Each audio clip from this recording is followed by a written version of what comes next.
திமுக பத்தி எங்களுக்கு நல்லா தெரியும், எல்லாருக்கும் தெரியும்.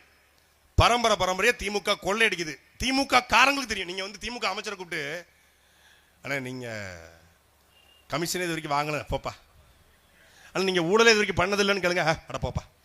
திமுக காரங்களை ஏத்துக்க மாட்டாங்க. என்னைக்காவது ஐயா ஸ்டாலின் நான் ஒரு பைசா ஊழல் பண்ணாதவன் அவர் சொல்லியிருக்காரா?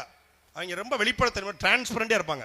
நாங்க கொள்ளையடிப்போம் தம்பி, அதில் ஒன்றும் இல்லை. எடப்பாடி கேட்டிங்கன்னா நாங்கள் அடிப்போங்க, இவ்வளவு அடிக்க மாட்டோங்க. நீங்கள் பார்த்தீங்கன்னாங்க அவங்களவுக்கு நாங்கள் ரொம்ப ரஃப் கிடையாதுங்க, நாங்கள் கொஞ்சம் சாஃப்டாக தான் டச் பண்ணுவோங்க. அவங்க 20%, நாங்கள் 10% தாங்க. அவங்க என்ன பண்ணுவாங்கன்னா, நாங்கள் பசிக்கு வந்து கடலையை பிடுங்குவோங்க. அவங்க கடலை செடி மேலே இருக்குங்க, கடலையை மட்டும் பறிச்சு போயிடுவாங்க. பட் அவங்களுக்கு தான் 2 பேருக்கும் வித்தியாசம், டிஃபரன்ஸுங்க. மற்றபடி எங்களுக்கு இல்லைன்னு இவங்க சொல்லுவாங்க. பட் 2 பேருமே ஊழல் பண்ண மாட்டோம், லஞ்சம் வாங்க மாட்டோம், கரப்ஷன் கலெக்ஷன் கமிஷன் பண்ண மாட்டேன்னு என்னைக்குமே சொன்னது கிடையாது. 2 பேருக்குள்ள போட்டி என்ன? நீ ஆத்துமல்ல கொள்ளடிக்கிறதா, நான் ஆத்துமல்ல கொள்ளடிக்கிறதா? நீ கனிமூலத்தை கொள்ளடிக்கிறதா, நான் கனிமூலத்தை கொள்ளடிக்கிறதா? நீ கமிஷன் வாங்குறதா, நான் கமிஷன் வாங்குறதா? நீ தமிழ்நாட்டை முதல்ல மொட்டையடிக்க போறியா, நான் தமிழ்நாட்டை முதல்ல மொட்டையடிக்க போறேன்? 2 பேருக்கு அதான் போட்டி. மற்றபடி 2 பேருமே வந்து வெளிப்படைத்தன்மையோட நாங்க இப்படித்தான் பண்ணுவோன்னு வந்துட்டாங்க.